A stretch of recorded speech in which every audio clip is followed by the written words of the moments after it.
Good morning, everyone. My name is Yukio Lippit. I'm the faculty director of the Arts and the Academic Ventures Division at the Radcliffe Institute. And on behalf of the Institute and my fellow faculty director and co-organizer, Julie Buckler, it's a real pleasure to welcome you to today's symposium, University as Collector. Now, this symposium grew out of a project initiated by Julie on cultural memory. And it goes without saying that cultural memory can be preserved, inherited, shaped, explored, questioned, even obscured, and effaced by the transmission of objects and collections. Julie and I were struck by the degree to which universities seem to be particular and compelling sites to explore from this perspective. Not only are universities places where research is carried out, knowledge generated and passed on, students trained, but they're also spaces where things accumulate, and in the case of Harvard, lots of things. Books are an obvious and important place to begin, but university objects are not limited to books. Other kinds of objects also accrue. Sometimes they're purchased, at other times donated, sometimes purposefully, at other times accidentally or serendipitously. Sometimes they're just forgotten or neglected or left behind. While many of these objects are eventually gathered into and acknowledged as collections, in some cases they're simply assemblages of things that have sedimented over time. Harvard is no exception. Recognizing that we work in a particularly artifact-rich environment, Julie and I wanted to organize a symposium that examined these collected and accumulated objects in the university, in libraries, in museums, departments, and elsewhere, and bring them into closer dialogue.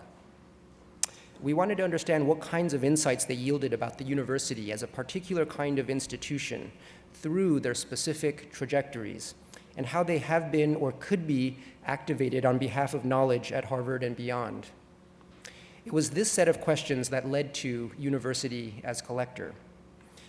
Now, unfortunately, we could only include a small number of speakers and examine a limited array of objects and collections on this occasion, and it will be possible to organize a similar symposium really every year and have each time a different roster of participants and address a dramatically different range of things.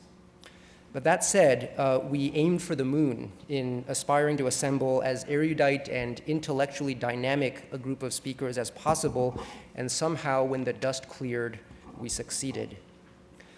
We'd like to convey our sincere gratitude to all of the speakers for their participation today. One of the missions of Radcliffe is to try to bring together into meaningful intellectual exchange, closer dialogue, many of the different units, academic units, departments, centers, cohorts at Harvard and beyond. And even by these standards, today's conference was unusually complex to bring together, to engineer. So I'd really like to thank the efforts of the Director of Academic Ventures, Becky Wasserman, to thank Paul Barron, Becky Witham, and our colleagues in the events, communications, and facilities department for bringing this together and kind of supporting the esprit of our gathering today. Now, the metabolism of today's symposium is fast-paced. The progression will be brisk. So without further ado, I'd like to welcome now the co-organizer and moderator of the first panel, Julie Buckler, along with the participants for this morning, whom Julie will introduce. Thank you very much.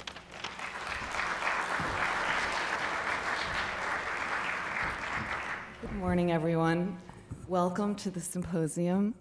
I hope you will experience today as an intellectual feast. That's how we conceived this event, and the lineup of speakers promises that that is indeed what it will be.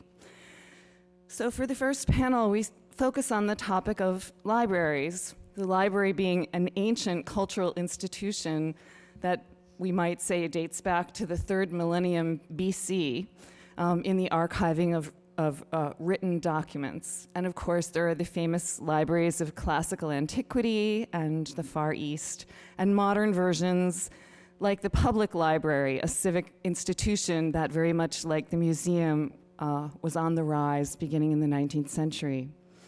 University libraries also have a long history. In fact, when we think of university objects, books come immediately to mind, although perhaps by saying that, I'm revealing my bias as a trained literary studies specialist. But in any case, We have many books at Harvard and many, many libraries. And the libraries include all manner of verbal, visual, and audio materials, material artifacts, digitized images of texts and artifacts, and born digital resources. This last, such an important topic that it really properly deserves an entire conference of its own. So the library is not just a repository for collections, but itself can be the object of research. Using exemplary objects, this panel brings the objects into dialogue with the specific context of the Harvard University libraries, as you will see, to sometimes surprising effect. Our format will be as follows. Each of our 4 presenters will speak for 10 minutes, and then we'll move into a moderated Q&A, and I hope we'll have plenty of time to discuss the questions and ideas that will arise from the presentations. Our panel is a wonderful mix of 2 literary scholars and 2 historians. We will first hear from Leah Price, who is a professor in the English department.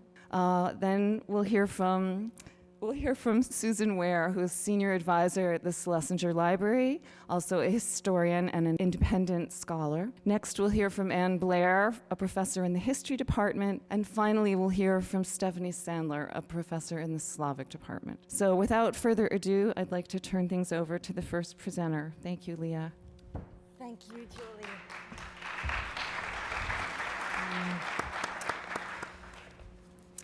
The object with which we're going to start off the day is probably unlike many of the objects that we'll see later in the day, in the sense that it's very easy to date with great precision, as you can see, not just to a particular year, but to a particular month.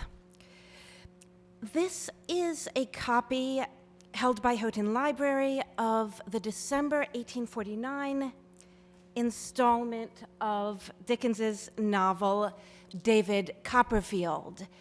And like each of the monthly installments, except the last double number, this consists of 32 stab-stitched pages bound together with a 32-page advertising insert that a reader encounters at the very front of the pamphlet before they begin reading the novel. The December 1849 installment is chosen here because it's the only such installment, the only such serial part of a Victorian novel that I've found that also contains a second advertising insert, not just the opening advertising insert, of which you see the first 2 pages here, but a fold-out at the very back of the pamphlet that advertises a catalog of different calendars and pocket diaries for 1850 that have just been, in December 1849, put on sale. And the gimmick of this advertising insert is that it attaches sample leaves from calendars from the current year and earlier years, which means that no 2 copies of this advertising insert are identical. If you look at the second copy of this that Houghton Library owns, it contains a leaf for Thursday, November 1st, 1849, for May 1849, and for July 1848. Unlike the earlier example I showed you, which assembles leaves from several other dates, including notably Thursday, December 27th, 1849, which could, of course, coincide realistically with the date on which a reader who bought this installment of David Copperfield at the beginning of December would reach page 32, next to which they would find this advertising insert. So what's striking about this object, I think, is that the two copies in Howden's possession in which this advertisement is inserted, and by which these otherwise disposable and in fact already disposed of calendar leaves have been accidentally preserved like a bug in textual amber. The installments themselves contain exactly identical text. The text of David Copperfield is the same in Howden's two copies. There are no textual variants. And this squares perfectly with our sense of modern books, modern printed books, as mass-produced multiples of which each copy is functionally interchangeable with every other, which is, of course, why we're sometimes asked, why do you need so many copies of the same book?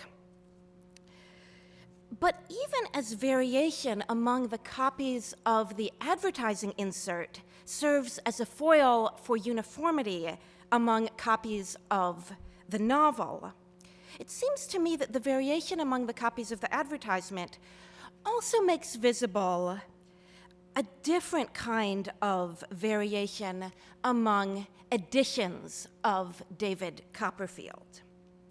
Dickens's genius, we know, lay in marketing as much as in writing.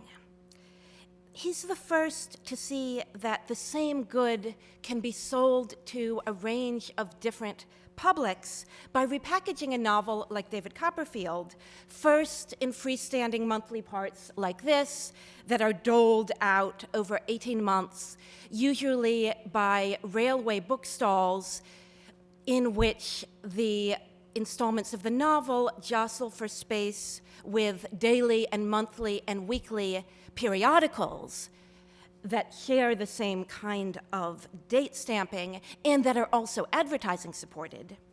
Then, as a set of 3 volumes, durable enough to be rented out by circulating libraries and expensive enough that they have to be rented out because very few individuals can afford to own them. For what it's worth, when Dickens's own library was inventoried at his death, there are almost no copies of contemporary novels except inscribed presentation copies, which tells you that even someone as rich and as voracious a reader as Dickens didn't buy novels any more than people of my generation bought VHS tapes. You rented them from the video store.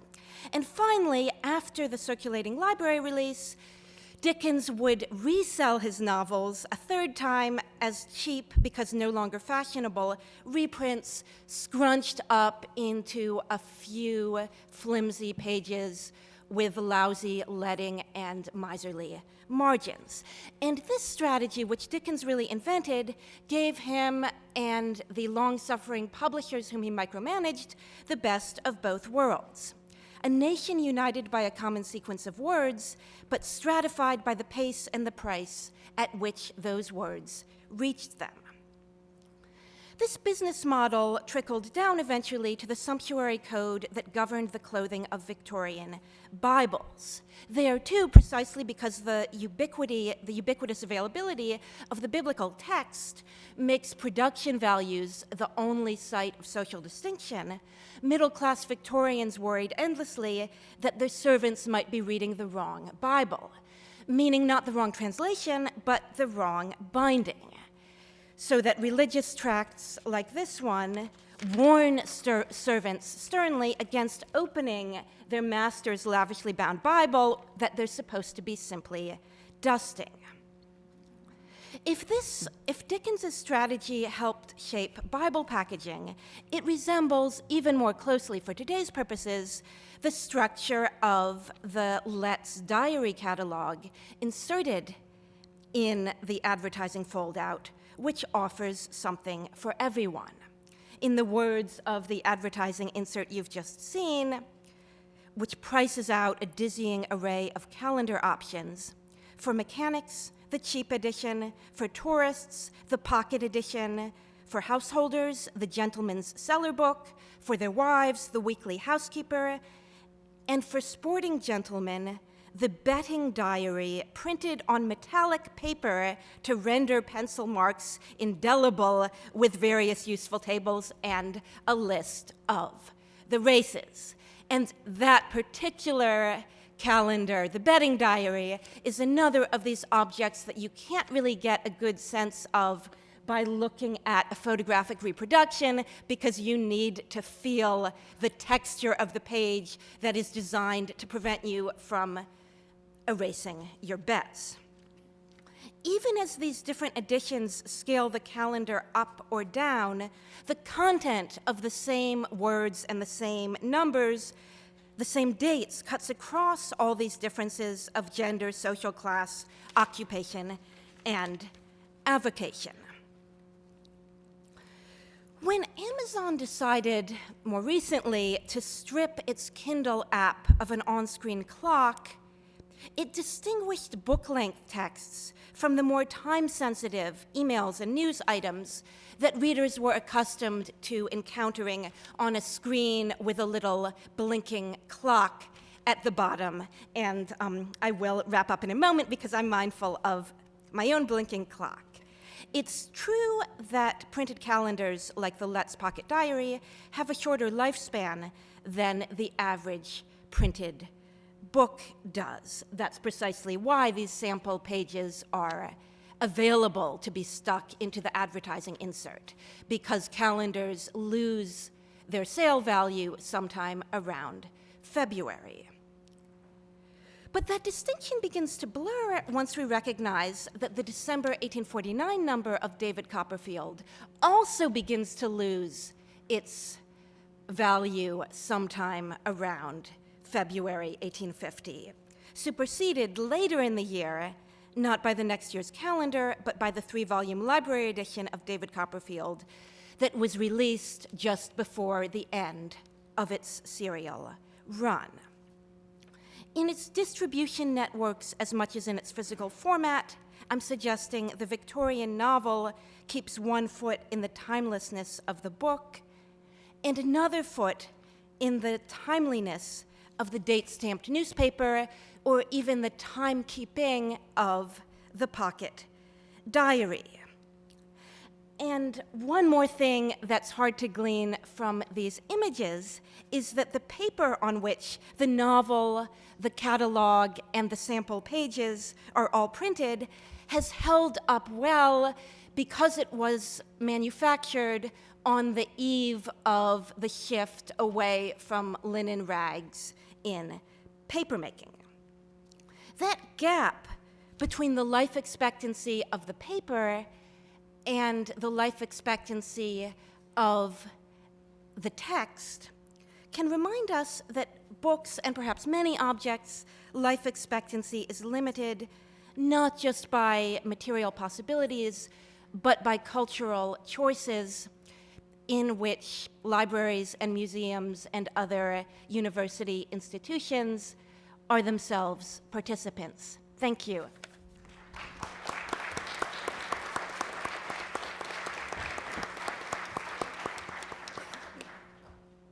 In 1902, Susan B. Anthony was 82 years old.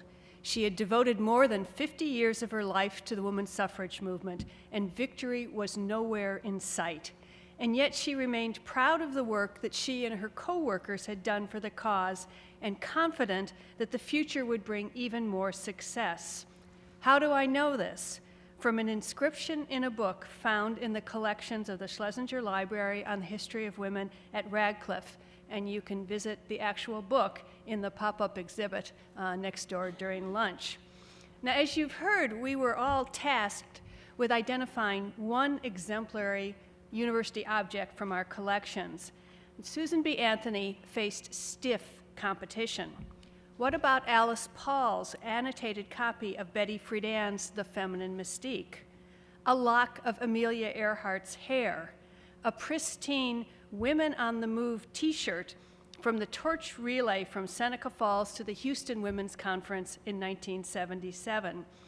And yet I kept returning to Anthony, drawn by the power of her words, but also by how women's suffrage played a central role in the gestation of the field of women's history, which I call my home. Now, the book in question was the 4th volume of the History of Women's Suffrage, and it was gifted to suffragist Carolyn Healy Dahl by Anthony just 4 years before her death. With a firm hand and a penetrating choice of words, she penned an inscription which chokes me up every time I read it. And for those of you whose eyes or aren't used to reading 19th century script, here it is, but I will read it to you. This closes the records of the 19th century of work done by and for women. What the 20th century will show, no one can foresee, but that it will be vastly more and better, we cannot fail to believe. But you and I have done the best we knew, and so must rest content, leaving all to younger hands. Your sincere friend and co-worker, Susan B. Anthony, Rochester, New York. Now that sentiment packs even more punch because of the specific book that it was inscribed in. When the women's suffrage movement was still quite young, Elizabeth Cady Stanton and Susan B. Anthony, along with fellow suffragist Matilda Joslyn Gage, began the process of preserving its history in a published format that combined documents with text and photographs. The initial 3 volumes, which took most of a decade to assemble, were published between 1881 and 1886. Volume 4, covering the years 1883 to 1900, appeared in 1902, and volumes 5 and 6 in 1922, 2 years after suffrage was finally won. Suffragists' foresighted decision to preserve their story for the historical record demonstrates their unwavering belief that suffrage history, and by extension, women's history, mattered. In effect, the authors of these volumes were the first women's historians. Now, before we get too carried away, I do need to point out that the historical record they compiled was an incomplete and a flawed one. If you talk about winners' history, Stanton and Anthony basically wrote the wing of the suffrage movement headed by Lucy Stone out of the story. But my broader point is to reinforce the incredibly forward-looking sense of history these early suffragists had, especially their determination to document their story so that their legacy would be available to future generations. And their decision, in turn, had a huge impact on the development of the field of women's history. Now, while women's history is much broader than just suffrage history, the history of the women's suffrage movement provided the core archival material for the major repositories of women's history founded in the aftermath of suffrage, as well as the bulk of women-related material deposited at established repositories like the Library of Congress. Former suffragist Maud Wood Park, Radcliffe class of 1898, was one of those who honored suffrage history by donating her women's rights collection to Radcliffe College in 1943. The Women's Rights Collection became the Radcliffe Women's Archives, which in 1965 was renamed the Schlesinger Library in honor of Arthur Schlesinger Sr. and his wife, Elizabeth Bancroft Schlesinger. I go back and forth on how to pronounce it. We all do. Since then, the library has grown into one of the preeminent repositories in the country, if not the world, of material documenting the lives of American women. And I think there's a direct link between Anthony's inscription and what followed.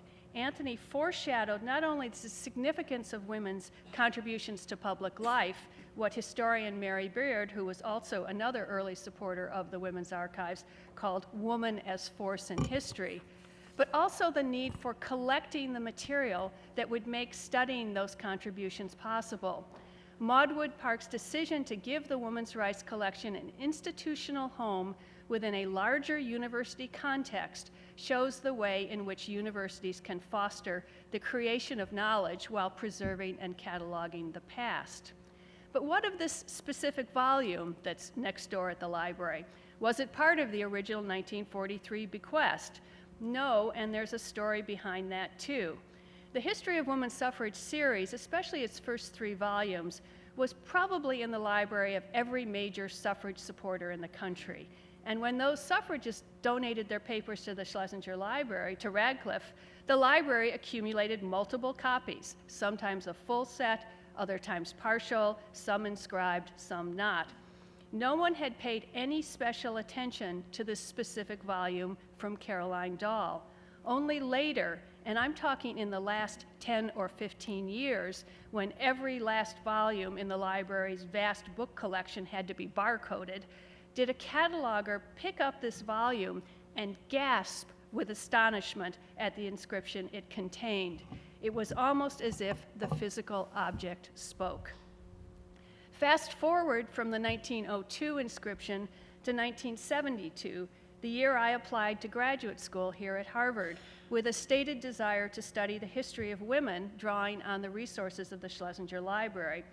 Why the history department admitted me, given their strong antipathy to women's history back then, remains a mystery, but that's probably a story for another conference.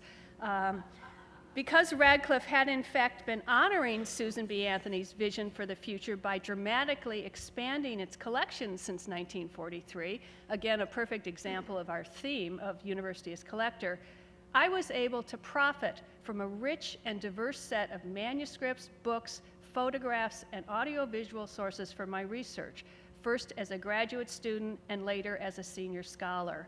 The field of women's history could not, would not exist without collections like the Schlesinger Library. More personally, I could never have had my fulfilling career as a women's historian without the resources so capably and painstakingly collected and preserved by the library and its superb staff. It is a great privilege to be able to stand here and acknowledge that debt.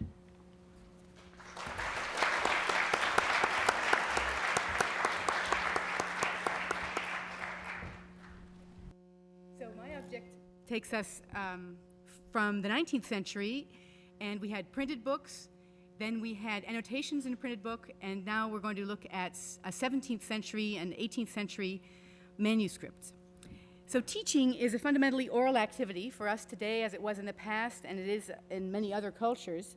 But of course, the recording of sound will have to wait till the period that Stephanie Sandler is going to tell us about. And even today, when we can record teaching, maybe there are good reasons not to record everything that happens in the classroom. So for the deeper past, what do we have from that oral event, which is the classroom experience? We have professorial notes on the one hand, and then we have student notes on the other. And of course, we're well aware that these don't capture everything that happens in the classroom. On the other hand, they are better than the alternatives, which are regulations, for example. And we always know that some of the best stuff that happens in the classroom isn't really what's in the syllabus or in the rule book, in the curriculum. So we're very grateful to these notes, and I'd just like to point out that revised student notes have played a huge role in some very important texts in the philosophical canon. For example, we think that most works of Aristotle were formed by students writing from his teaching. Then the master vets the notes before publishing them by letting them circulate more widely. And that happens still in the modern period with Hegel's Lectures on the Philosophy of Religion of 1834, or the Cours de linguistique générale of Ferdinand de Saussure, 1922, which was based on the notes of a student of his. So of course universities are very well placed to pile up to these, especially records of professors' notes. The Harvard Archives, thanks to Robin McElhaney and Fred Burstead, estimates that they own the papers of 1,100 professors. And of course, there are some of these notes in other repositories in the Harvard libraries as well. My focus is going to be on student manuscripts and how these end up in the collections can be more circuitous. So here I'd like to put a little shout out to a virtual exhibit that Leah Price and I, thanks to the Radcliffe Institute, put on in the context of a conference here of this kind called Take Note, and you can still visit the virtual, okay, well, I think we'll probably halt that experiment. Anyway, you can Google Take Note Radcliffe and follow the links to the virtual exhibit, which features lots of different forms of annotation. But in these exhibits, we offer itineraries through the material, and there's one in particular emphasizing notes in classrooms. And you can find this example, which is the 12th president of Harvard, his commonplace book of readings that he started as a student in 1755 and continued through his death in 1778. Because it's the papers of a Harvard professor, A, has been digitized, and B, is in Houghton in the first place. There are notes also from the classrooms in 19th century medical school, notes taken by machines, and so forth. So there are many riches there. I'd like to focus on an object that was a professorial bequest. It was purchased by George Sarton, who founded the history of science at Harvard and, frankly, as a discipline in this country and internationally. And we can see here, thanks to the survival of card catalogs for the History of Science Library, which is a little library within Widener Library, that it was purchased by Sarton from a rare book dealer in 1944, Southern, still in business today. It's interesting to see how very brief this library catalog entry was, and the Hollis version of this is what called my attention to it. I called it up in the Phillips Reading Room and realized that I was looking at an original 18th century manuscript that belonged in Houghton, and it's now been properly cataloged as MS Latin 452, warm thanks to speedy action on that front. I'm a little disappointed that the old Hollis record is gone. Of course, that's what happens with electronic records, they get updated. And if I'd saved a PDF of the first version, I would have felt that's the object I first saw, since I had this aha moment, which is now sort of lost. Now, if we look at the object itself, we can see that, so Sarton purchased it on the rare book market, and then he bequeathed it to Harvard Library. Interestingly, though, it's listed as the gift of the Carnegie Institution, which funded much of his work, and you can see Widener 185, which was his office, was the home of his library and this branch of the Carnegie Institution. If we look inside the book, we have here, so on the left is a later librarian's annotation telling us about the author, Jean-Robert Chouet, who was a professor of natural philosophy at the University of Geneva from 1678 to 1731, a very long-lived career. So we have here Opera Physica, Autore Robert Chouet, and we can see a beautiful manuscript, very consistent scribal hand, which takes us through Physica Naturalis, a proemium. Then we have chapters. We have illustrations here, the Copernican system. Here is the Tychonic system, which is the one that Chouet opted for. This is a man famous as a Novantiquus philosopher, so-called, someone who tried to combine neo-scholasticism in the Aristotelian vein with what was coming out just in his lifetime from the new science, Cartesianism, Copernicanism, and not too much Newtonianism. He didn't really change enough, I think, although Newton came out in his lifetime. And here we see an alphabetical index at the back of the book. So this is a complete manuscript. It looks like a printed book. It has a title page. It has an index. It has chapter headings and breakdowns and so on, many trappings that aren't so common in medieval manuscripts, which would show that early modern manuscripts imitate the printed book. And interestingly, it was never printed. It was first printed in 2010 by a team of Italian scholars who used, as the basis for their work, 4 student manuscripts, which are at the University of Geneva, and this one in particular they chose as the best one, MS Lat 322, and you can see, obviously, it's got a very nice title page, giving you the author's name, Robert Chouet, but also, as an ex libris marking, the student, Morel de la Pise, and the date, 1678-79, in which this manuscript was taken under dictation. It's a lot messier. You can see the ink changing tone, the hand changes, he gets tired, and so forth as he goes along. So this is a student course book. And from the multiple copies we have in Geneva, we can see some are better than others, some have more oral mistakes than others. And this is classic of the European mode of producing student notes, which is under dictation. They're really the same text if they come from the same iteration of the course. Actually, the Houghton manuscript, which I believe was unknown to anybody but Sarton, who mentions it in a footnote, but otherwise does not appear, for example, in this Italian edition of Chouet manuscripts. So the work is circulating in different versions and different iterations, and there are discrepancies in the specifics of the text between the Houghton version, which I think is based on a later iteration, and this early one, But the main gist, of course, is unchanged, as are the principal forms of layout and arrangement. So we can see how a manuscript is, on the one hand, like a printed book. We know that every student in this class generated something like this, and yet each manuscript is distinctively different. And I'd like to close with a trove of items that came naturally into the Harvard collections, and these are Harvard student manuscripts produced in a similar but different, characteristically colonial method of producing student course notes. And these were not made by dictation, they were made by student copying from a model provided them by the tutor in installments, basically a certain number of pages per week, which would then be vetted, and by the end of a few months, you have yourself a complete book. Charles Morton, who was a tutor at, I think, Cambridge, and whose Compendium of Natural Philosophy came across to the New World and was used as the textbook for Harvard College students between roughly 1683 and 1729, and there are dozens of these student manuscripts that survive. You can see here, again, the trappings of the printed book with a nice title page, interestingly in Latin, whereas the content is in English, so it's sort of giving a certain cachet to the thing, and a sign-off in a mix of Latin and English. This one is from the Harvard Archives, fully digitized by Obadiah Ayer, 1708, and he, glory be to God, thanks be to God, I'm done. And then, of course, he ends, that's a classic medieval scribal sign-off as well. And here we see he made himself a nice table of contents. And these manuscripts have been very nicely studied in this book published by the American Antiquarian Society. So here are a few examples to show that there's no standard size. We see different sizes and bindings of these manuscripts that they've come down to us. And there's not a standard look either. Some of them have title pages. Some of them just go straight into the natural philosophy in general, part 1, and so on. And I'd like to end with one manuscript by Jonathan Trumbull, which is accompanied by a donation letter, who in 1909, this man is writing, explaining that this work was owned by his great-great-grandfather.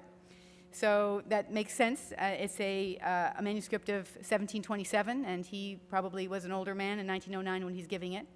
And the accompanying letter explains it has, of course, no value except as a curiosity. And I'd like to end with the thought that what libraries do, and university libraries do especially well, is to collect and save things, even though they don't know what they're good for at the time they come into the collection.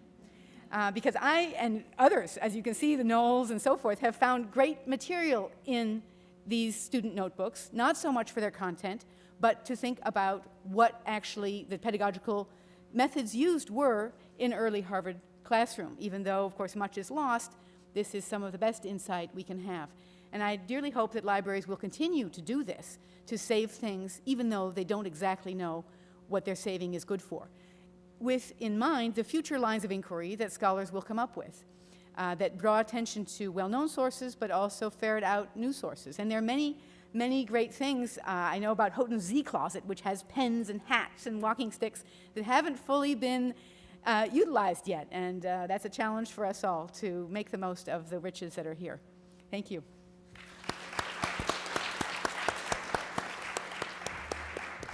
Good morning. I apologize in advance for my croaky voice. Getting over a cold. The title of my presentation is, as you see, Collecting Words. And I want to begin with a claim that university collections, in addition to all that they give us as opportunities for research and study, are also teaching collections. I'll speak today about the Woodbury Poetry Room, where I regularly take students to hear such treasures as Vladimir Nabokov's reading from his novel Pale Fire, which he did in 1988. The Poetry Room has over 6,000 recordings on top of their extensive print holdings, many of them made when poets and writers came to Harvard, as Nabokov did. When I was asked to provide a slide showing the object about which I would speak, I appealed to the curator of the Woodbury Poetry Room, Christina Davis, thinking that she would send me a picture of a gramophone or of reel-to-reel tape. How 20th century, I learned. Instead, she and her new assistant curator, Mary Walker Graham, offered me this image. Here, then, is a representation of an object in a Harvard collection. In fact, it represents a second degree of mediation. Those ridged, wavy lines represent incised surfaces on a recording material, blown up so that, in fact, they look sort of like tire tracks. The image was created by the Northeast Document Conservation Center using a technology called IRENE. That technology takes a whole series of special photographs, reformatting the grooves of the original audio material into a visual representation of linear patterning.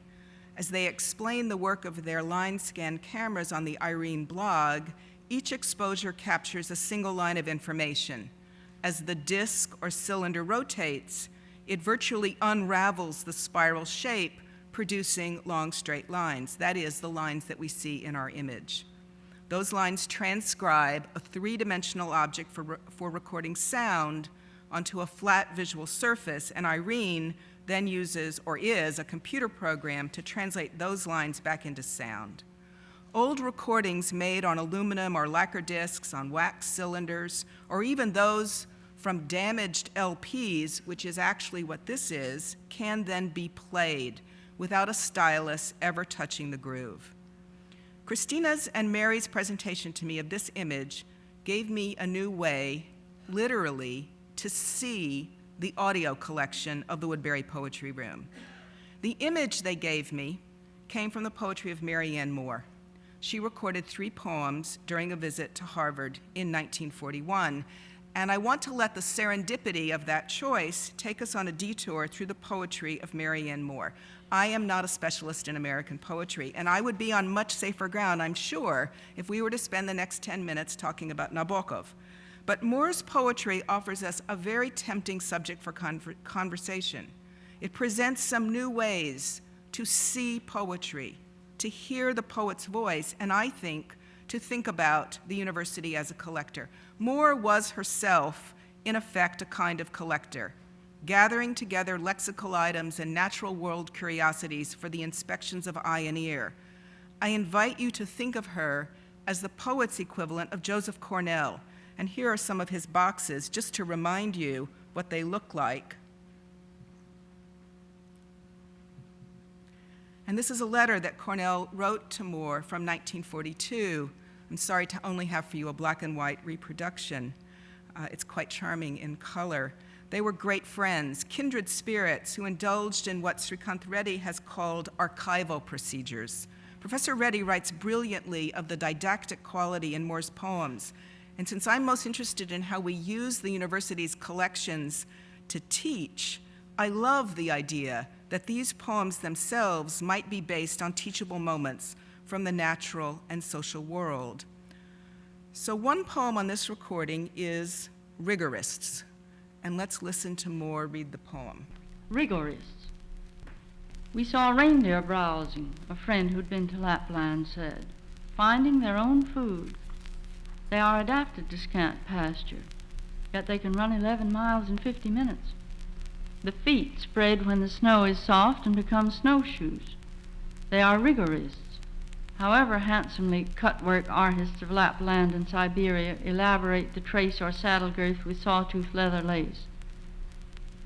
One looked at us, we looked at it, the noble white, a queen of alpine flowers. Santa Claus reindeer, seen at last, had seal-brown fur with a neck like edelweiss or lion's foot, and this candelabrum-headed ornament for a place where ornaments are scarce, sent to Alaska, was a gift preventing the extinction of the Eskimo. The battle was won by a quiet man, Sheldon Jackson, evangel to that race whose reprieve he read in the reindeer's face. And here's the poem as Moore published it in 1941 in the book What Are Years, which is what she mentions at the beginning of the recording. To see it printed out in this way, after hearing her read it so quickly and so fluently, is, I think, a bit of a shock. We don't expect those jagged lines and visual brokenness. As a poet, Moore was so indebted to the pedagogical goals of prose that it's astonishing to see how hard she works the formal features of poetry here and everywhere in her work. These lines, for example, are syllabic, 4, 10, 10 syllables in each stanza, and she's famous for those syllabics. In English, it's a very unusual verse form, just as she's famous for the dramatic line breaks, which she reads right past, as you could hear in our example. But once we notice the meter and feel the force of those breaks, our eyes will also inevitably linger on the patterns made by the letters, by the alliterations which we hear across the poem. Rigorists, reindeer, Reno, run, rigorists, reindeer, race, reprieve, read. Alliterations that are in turn amplified by finding food, snow, soft, snowshoes, however, handsomely, leather, lace, firm, face. The letters return us to the sounds and remind us powerfully that words on the page become sounds in the ears. If we think back to our recording technology, I can remind you of it and also say that the organizers of that project, Irene, have a blog, also named Irene, to publicize their efforts, and they call that blog Seeing Sound. I'm struck by their canny way of naming their technological work with this appeal to the crossing of eye and ear. There we find as well a lesson about the nature of poetry itself. No aesthetic artifact works harder to make verbal referential sounds vibrate in the air of our imaginations than does a poem. And there are few poets in any language who collected those sounds with quite the rigor and the finesse of Marianne Moore. She is a curator of words, consciously doing with language what the university has done with its countless collected objects. In Rigorists, she delights in the paradox also of using one of nature's own collections, a group of reindeer, as an emblem for that aesthetic gathering. Moore reminds us as well by the end of the poem that what looks like nature is always shaped by culture, indeed by a history of imperial conquest, where Eskimos risk extinction and where quiet men like Sheldon Jackson try to save them, as he did, in fact, by importing reindeer to Alaska, where they could provide food, clothing, and a means of livelihood to threatened native peoples. I want to end with one final comment. Moore read the poem slightly differently from the version printed here, and there are many small changes, the most interesting of which I think is the line that may have stayed with you when you heard it. One looked at us, we looked at it, but if you look in the poem, you'll see it's different there. That's not the way it was eventually printed. Her way of reading Rigorists can teach us a lesson about poems more generally, I think. Recordings let us catch the poet improvising or correcting, deviating from the fixity of the printed text. Poets can recreate that original moment of composition in the very act of reading aloud, or they can give us, as I think Moore did, a provisional account of a poem to which we can later compare the published version. She added to her final version some of the poem's most curious words, Reno, Leontopodium among them. We can watch her collect those words and stack them neatly into rows. And we can do this, of course, by studying the manuscripts as well. And it's not for nothing that the Woodbury Poetry Room is a part of Houghton. Woodbury Poetry Room's recordings are filled with alternative readings. They let us experience poems as the product of choices and alternatives, and we can begin to imagine for ourselves the poet's detours, the choices and revisions, the pathways that get a poet like Marianne Moore from line 1 to line 27. This is one of the collection's great gifts, and I'm very grateful to have had the chance to share it with you. Thank you.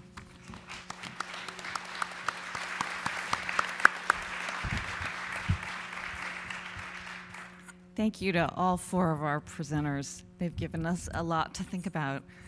So as a way to transition us to an opportunity for you to ask questions of the presenters, I'd like to start by asking a question myself, which is directed to all four of the presenters, and any or all of them may respond.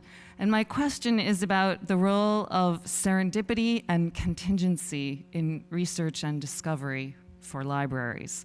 So we think of libraries as institutions that organize information and provide us with tools for accessing it expeditiously. But as all four of the presentations have shown us, the artifacts that our libraries hold have many other things to show us. Sometimes a library's own processing will reveal these extra elements, but often they're discovered by the researcher. These may be accretions, byproducts, personal touches, or signs of wear on the material objects and evidence of the ways in which their histories mark them. So I'm directing my question to four people who spend a lot of time in university libraries and other sorts of libraries, and ask them to reflect on contingency and serendipity, on the actual act of researching in libraries. Well, I think it's a great question, and I'm a firm believer. I've found so many things through serendipity. I would want to point out that there's a key piece of infrastructure that makes serendipity possible, and that's the cataloging. And it doesn't have to be full, but there had to have been a track of the Chouet manuscript for me to notice there was something to call up, and someone had to be able to find it. And then what most impresses me about our wonderful situation here is that immediately then there's responsiveness when you find something that's been basically very, excessively briefly cataloged. And if you find a mistake, too. I'm also a power user of the comment function of Hollis, and I hope the people on the other end don't mind too much, but a catalog is a collective process, and that we all contribute to it by pointing out mistakes or pointing out things that should be added, and it gets better and better that way. And that's one of the great strengths, of course, of the electronic. Although there was some loss there, if we looked at the catalog, the paper recorded its original provenance from the rare book dealer, which doesn't appear in the Hollis record now. So that's also an argument, I suppose, for saving the paper catalogs. But right, serendipity is made possible by some infrastructure. There are, of course, other kinds of discoveries that don't go through a cataloging system. I would agree, and my entire presentation about Moore was the product of serendipity. It wasn't what I expected to talk about at all. I would say that it is one of the great pleasures of doing research, and I think it's the reason why many of us keep on doing it year after year. You think that you've discovered everything there is to discover about Pushkin, and the things that you find accidentally give you such pleasure and so recharge your imagination that you keep going and looking for more. I think there's also a way that just finding a document or an artifact from your subject can often speak to you. And I'm thinking of research I did in the Amelia Earhart collection at the library. And one of the things that's contained there are stamps, stamp covers that she was going to take with her on her last round-the-world flight, because that's how you paid for these flights, because you get them stamped in every place she went to. They would have come back, been worth a huge amount of money, and it would have paid for her flight if she had returned.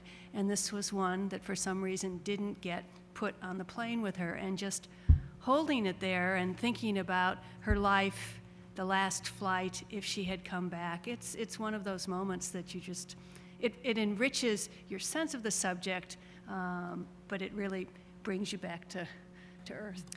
One of the striking things about your talk, Susan, for me, in relation to serendipity, was the way that the process of barcoding itself constituted a kind of serendipity, which is a useful reminder that I think those of us on the other side of the library desk sometimes think of librarians as engaged in a systematic kind of work, and as ourselves as the idiots who are stumbling blindly around and finding things by chance. But that kind of productive chance can actually happen on both sides of the system, and one of the prerequisites for it to happen is just a certain amount of time spent engaging with objects, marinating yourself in them, bathing yourself in them, in order to find things that may be quite different from the ostensible purpose of the time that you're spending with them. Thank you. So now we'd like to give you a chance to have a discussion with the presenters. The floor is open for questions. Thank you for that great panel. I'm Jennifer Roberts. I'm in History of Art and Architecture here at Harvard. And just following up on this wonderful topic of serendipity and chance in the archives, I wonder if you could each speak, or one of you, some combination of you could speak to any strategies that you might have developed to allow that sense of contingent discovery to be part of your pedagogy and part of your students' experience of Harvard's collections. One of the things that I've noticed is that it doesn't matter how many times I take my students through a carefully curated set of objects, they always prefer to go up to the attic of the Peabody Museum and look at a bunch of stuff that doesn't seem to have been organized already for them. They have a sense of play among those objects that they sometimes don't have when they feel that I've already processed everything for them, and I'd just be curious to hear about how you've carried through this notion of discovery to your teaching. Well, that's a great question, and students obviously, even what counts as a discovery, I think each person will take differently. I mean, it's such a personal act. So I have to say that's a great idea of going to the attic. I don't suppose Houghton will let us into the attic. So I don't have anything as good, but obviously the freely chosen research paper topic is sort of the mainstay of my course, the personal project the students write, and in that process invariably I think those who really get into it do feel they've made discoveries, and of course asking the students to present their work to their peers, I think, is another way of helping them see what surprises their peers in an interactive way, and share that experience. But I'll put my thinking hat on with some more creative methods. I'm teaching a seminar this semester together with Jill Lepore in the history department, actually in the history department library. And one of the wonderful things about that setting is that precisely because it's not Houghton, because it's a relatively low value, low security collection, we've been able to tell the students to close their eyes and walk away from the seminar table and pick off the shelf the first book that they see, and that's the book that they're going to be talking about. And those kinds of engineered chants that are deliberately random, I think, can sometimes contribute to the sense of play that Jennifer is describing, because we aren't making claims for the specialness or the representativeness of these objects. I think we've had some really good experiences at the Schlesinger Library, most of them having to do with Laurel Ulrich, who, of course, understands so well the importance of objects and artifacts.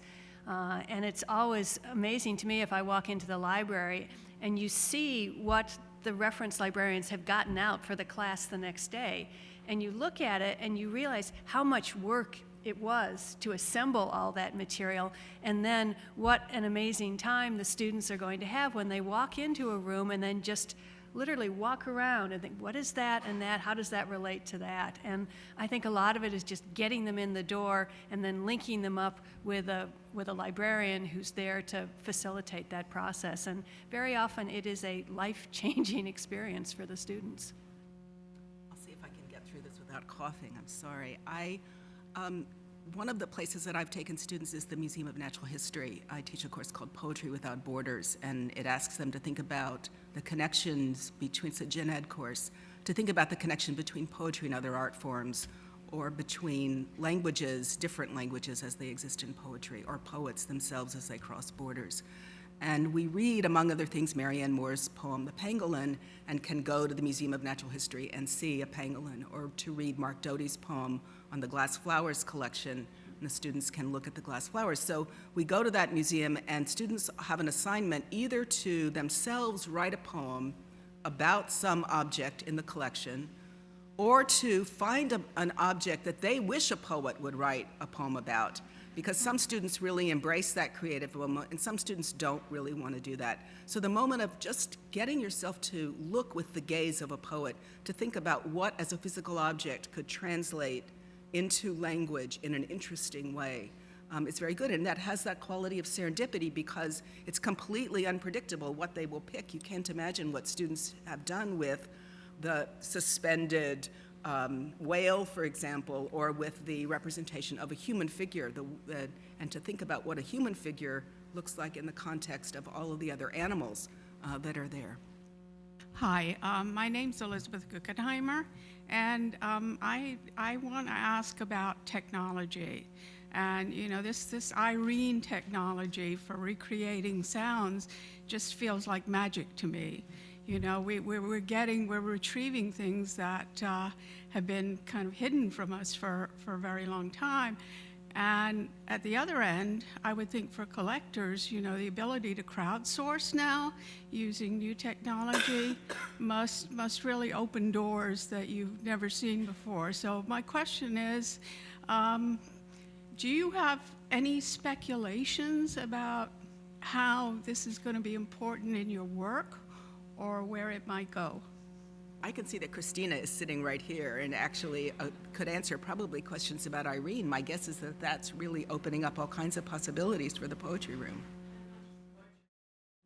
Essentially, many recordings were gouged after they were made as an editorial comment, possibly by the author or by the maker of the recordings. And so we have this stunningly gouged in a floral pattern recording by Robert Frost that we are now able to play.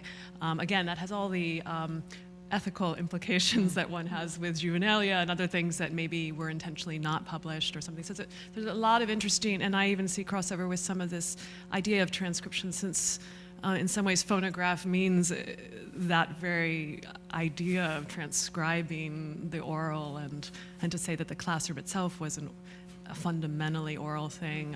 So I think it just brings up a lot of the same questions, in fact, but just in a new way.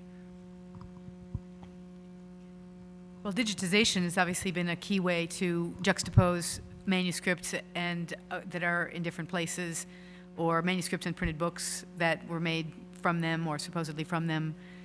So, you know, it's not rocket science, but in fact it's powerful, because to get two rare books, sometimes even within the same institution, but certainly across institutions side by side, was just not possible. And now it is.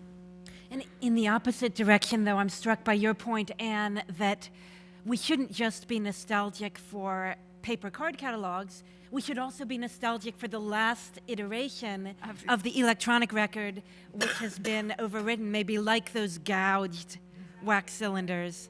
Inevitably, something is lost in that correction, which we wish could be also saved and preserved. So. We need like a history page, as for Wikipedia, for the Chalice record. I did also want to say that we discovered during this more search the very book she had brought to make that recording a few days after Pearl Harbor. She came up to Harvard, which alone, the correspondence of those few days leading up to her arrival here was quite telling. But the book had been miscatalogued as just a first edition and had not been an author's copy. And upon digitizing this through Irene, we went in search of Ezra Pound's copy of it and other copies that she had sent out in the same week of publication. And then we found one that had no special cataloging along with it. But I saw the markings of all those changes. Every single one had been erased, but you could see that she had written them possibly on the train coming up. And these exist almost only as oral phenomenon. And so the question becomes, is orality another form of publication? At what point, you know, that exists only in of itself? And the poetry room has so many poems and variations of poems that only exist as a form of oral publication. My name is Eva Mosley, and I spent the last 28 years of the last century as curator of manuscripts at the Schlesinger Library. It's pronounced Schlesinger. That's the family's pronunciation. and it's less of a mouthful than Schlesinger. But that's not my main point.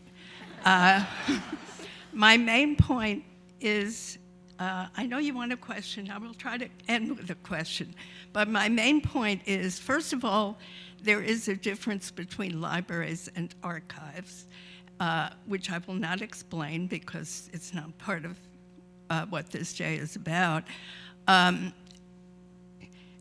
Some of what has just been talked about could have been answered by my successors at the Schlesinger Library, who are doing an awful lot of collecting of born digital materials. And it's actually one of the reasons I retired when I did, besides being old enough, was that I couldn't really deal with the technology in various ways. My staff could, but I had to trust my staff, and that didn't seem quite right. Anyway, that's a very long story. So I guess my question is, why are there no archivists in this whole conference? We, as archivists, we like to, some of us anyway, like to hear from users because we have a lot to learn, but the opposite is true too. I think I'll address that one. Thank you for that question. It was one of the greatest challenges of putting the program together for this symposium was what we couldn't include. And that is so much vaster than what we were able to include. So we tried for a program with some coherence, and we made some very difficult decisions. And I'd like to echo what my colleague Yukio Lippit said in his welcoming remarks, that we could institute a tradition of the university as collector as an annual conference, and we could have a completely different program each year. And in fact, we would love to do that because there is so much more, and we really are so sorry about all of the things that we had to regretfully not be able to cover in this one short day. But thank you for that. And also, I'd like to say that a major purpose of this symposium is to bring together populations, constituencies who don't always interact directly, and that is the wonderful specialists in the libraries and the museums and the archives and the other special collections at Harvard and the faculty. For the members of History of Art and Architecture, this is as natural as breathing, the intertwining of the museums and the academic departments and programs. But for others of us, and this certainly crosses boundaries beyond the Humanities division as well, this is not so familiar an experience. But there's a real transformation going on in pedagogy, especially in undergraduate pedagogy, and a big element of that is this new dynamic partnership between these different specialists who occupy different places at the institution, and how powerful it is when we get together, and the potential for what we might do together, especially for the undergraduates.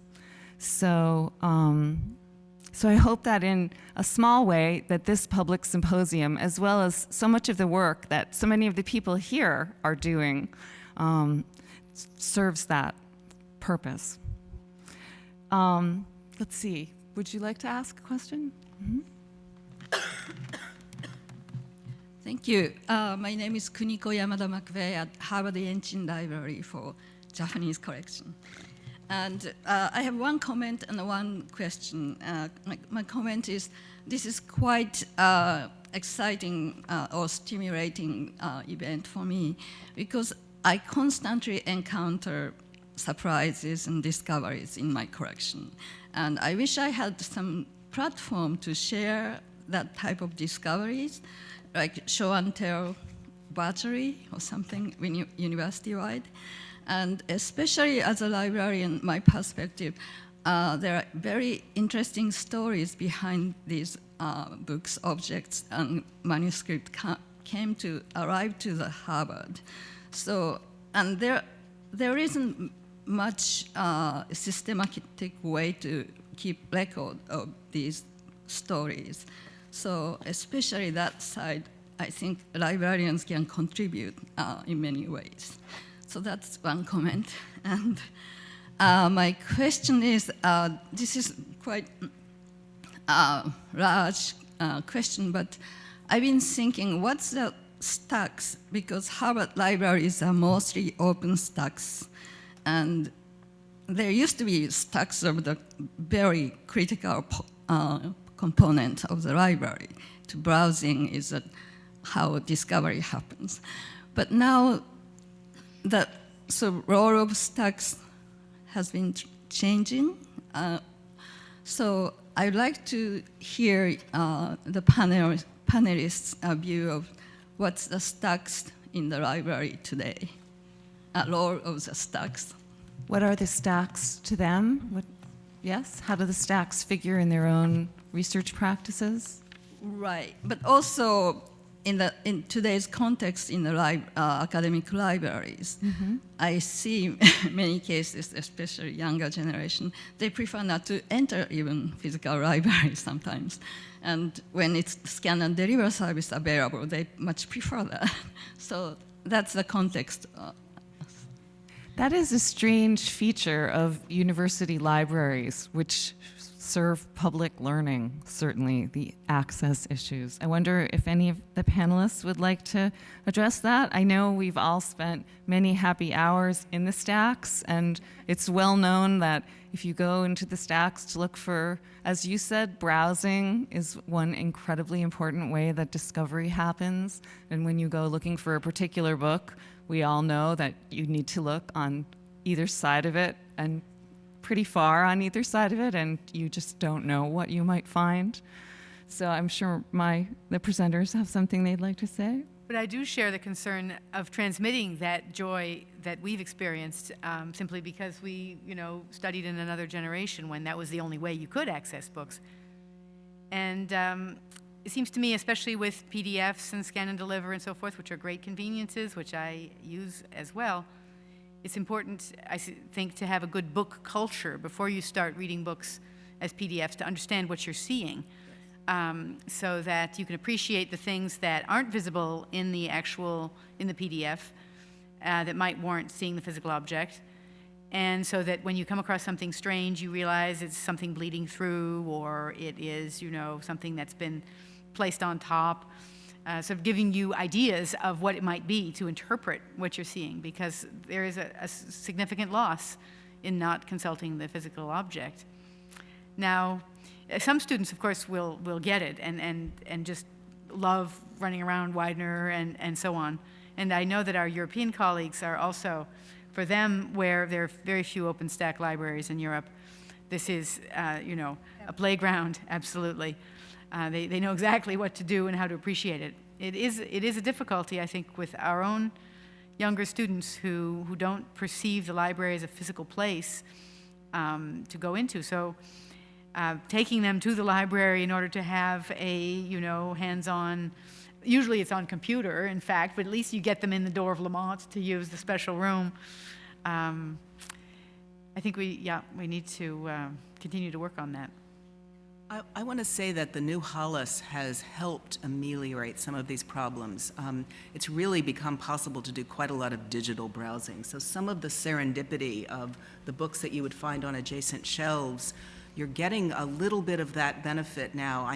The fields that I work in, most of those books are in the depository anyway. So it's been a very long time since I had the pleasure of being in an OpenStack setting, which actually had all the books I was looking for. So I guess I've dealt with a mixed model for a long time. I think as long as we can get, sort of spread the word about, as Anna's saying, the pleasure and the instructional value of the objects themselves, and to get students to themselves experience that kind of mixed model, we'll be fine. My name is Mindy Koyanis, and my work was decades in book publishing. I wonder if member of the panel think the university as collector has a role in influencing document retention and deaccessioning standards that are being enforced by corporations and institutions that are not part of the university community. I think of some of the serendipitous discoveries and the records that are just routinely now destroyed that can answer or solve so many of the questions that arise. Well, I think sometimes the destruction of those records is motivated by other factors, commercial or people. I know there are tons of companies that ask people to destroy all their records so that those can't be used against them potentially in some future moment. And I don't know that the university has much sway over that. So I'm grateful that the university exists as sort of a vacuum cleaner, an absorber of things. And it's true that we won't be able to save everything. So as long as there are means by which things end up in the university, we at least have a glimpse of kinds of records that are otherwise gone. I suppose that, loss is built into saving. And it's been going on a long time. So I'd love to hear that the university was able to persuade other kinds of entities to behave differently, but I'm not sure that's too likely. Thank you so much for show and tell. I love this show. My name is Kazuta Oshio, visiting researcher to American Studies program here. My question is, I guess, it's a follow-up for Professor Jennifer Roberts' question about the pedagogy. My question is about how the university is spreading the news to secondary education teachers. My question, I think, has something to do with the relationship between university as a collector and university as a bridging a gap between the higher education and secondary education. Thank you. I know that exists, and in localized ways, because I work in Russian literature. The Davis Center, for example, has an outreach program, and several of us, Julie, you've probably done it as well, have done presentations which reach out to high school and secondary school teachers. And my guess is that the School of Education at Harvard might be a place where you get that in a more concentrated form, but that across the broad swath of the university, in the way which is actually kind of one of the best things about Harvard, is that it's happening in very local and thus I think really authentic ways. So the people at the Davis Center really know how to do that outreach, whom to reach out to so that it will be the most effective. So that's a very small answer to your question. One program that Princeton I know has used successfully, and I think we might think about, is bringing in high school students for sort of show and tell in the humanities in particular. And, I think it's a 2-week program or a weekend. It could be in a variety of ways. So that could help enhance our, the awareness of secondary school students to what are humanities methods and the joys of practicing the humanities. I think that's a message that especially our high school students broadly could benefit from, and we would too. It's, I think we really are on the cusp of a new pedagogical era here. We all talk about it a lot, and I think increasingly this is a normative part of the way we think about our courses and the way that we carry them out. It's interesting, again, art historians have much to teach us and have been doing this for a long time, bringing students into museums. And we don't necessarily think about books the way bibliophiles do, as tangible objects that have smell or that feel a certain way to our hands. And so it's, I think it's curious that while now, more than we ever have before, we're able to access complete digital copies of very old documents of all kinds, copies that would capture things like the inscription or perhaps even the advertising insert. And yet, even with books, and or also with books, there's something about the direct contact with the artifact, with the object itself, and the opportunity to let the object really speak to us that has really profound implications for pedagogy. Thank you for asking that question. So I think that brings us to the end of this panel, and I'd like to just end this by thanking our presenters once more.